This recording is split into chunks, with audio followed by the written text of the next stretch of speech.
had the same student in my kindergarten class for 17 years straight. I've always wanted to be a teacher because I'm in love with kids. I came to this conclusion when my high school boyfriend begged me to be his mommy and nurture him like a baby. That's how I decided on becoming a kindergarten teacher. Since my first year of teaching, I've always supported students and built a thriving community. But after this horrifying experience, I think I'm going to quit my job forever. I remember every student from my first year. I can still recite the class roster alphabetically 17 years later. On the first day of my second year, I was filled with joy as one of my former students walked through the door, Dawn Beasley. Dawn was a sullen and withdrawn child, and I had struggled mightily to connect with her, as did her classmates. Preparing to reassure a kid with the first day jitters, I approached her for a hug. Instead of embracing me, Dawn stared at me like I was a perverted stranger and backed away. Without a word, she slipped off her backpack and sank into a chair in the back row, her seat from last year. Sweetie, you know I love seeing you, but this isn't your class anymore. We can catch up later, but if you don't hurry, you'll be late. I spoke to Dawn in my calmest teacher voice, hoping I wouldn't make her feel unwanted, rather than acknowledge my request. Dawn stared ahead in silence, firmly planted in her chair. Dawn, I know you're nervous, but you can't camp out here, as much as I would like that. Come back later today, and I promise I'll find time to chat. To my great annoyance, Dawn remained in her seat, staring at me with blank eyes. Is this bitch fucking deaf? I'm not gonna say this again. It's time to leave. I filled my voice with every ounce of authority I had in me. I expected some reaction, but Dawn just sat there, expressionless. Disrespect was one thing, but this was beyond that. For the first time in my career, my anger boiled over. My patience is gone. Put on your backpack, now. I strode over towards Dawn and forcefully grabbed her by the arm. Class, stay in your seats until I get back. For the entirety of the walk to the principal's office, we remained in silence. Not that it seemed to matter to Dawn. She hadn't said a word through the entire ordeal. Mrs. Avenatti, I need you to deal with this child. Despite not being my student, she refused to leave my class after several clear directives. I'm at a loss. I threw my hands up in the air to signal my frustration. For a moment, the principal stayed silent. A perplexed look etched into her face. I'm a bit confused. What do you mean by, not your student? Dawn is one of our late registrations, and Mrs. Wagner, she is assigned to your class. She barely masked her irritation, astounded at the perceived stupidity of my actions. Her words hit me like a ton of bricks. I felt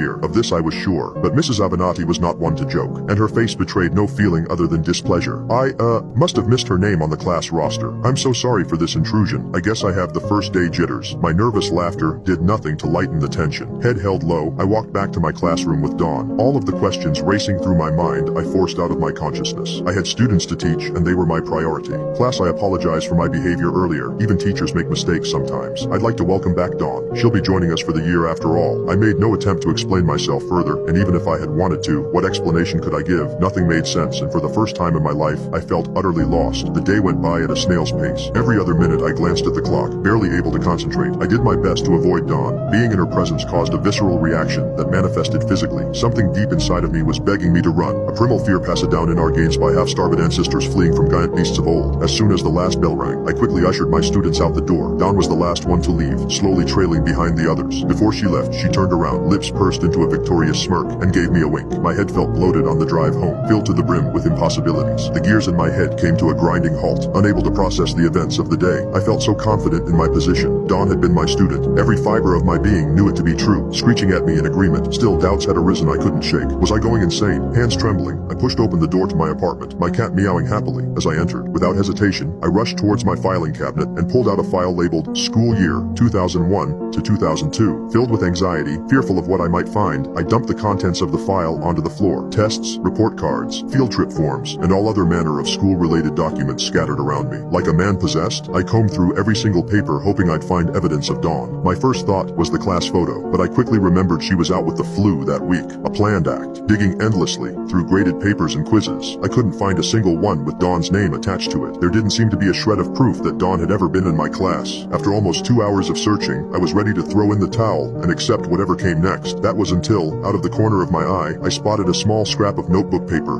folded so many times, you'd barely notice it. Heart racing, I unfolded the paper, my clammy hands soaking the edges. The note read as follows: Dear Mrs. Wagner, your class was so fun. You are so nice and so fun. I want to be in your class again. That would make me so happy. Can I do that? Okay, thank you. Dawn. I pumped my fist into the air. A short moment of sweet vindication. Then, reality came crashing down onto me. Everyone but myself had no recollection of Dawn. Their memories of her vanished like a puff of smoke on a windy day. With a handwritten note and a head full of memories no one else could corroborate, I knew no sane person would believe me. Once again, I felt utterly lost. Dawn never interacted with other students. At the lunch table, her peers would give her a wide berth. Despite otherwise crowded tables, Dawn would always have several feet between her and the nearest children. Dawn never smiled. Her facial expressions never changed, other than the one notable occasion. The aptest word for Dawn was neutral. She showed no emotions, no feelings, noting at all. Her eyes were dead and soulless, causing me to shiver every I saw them.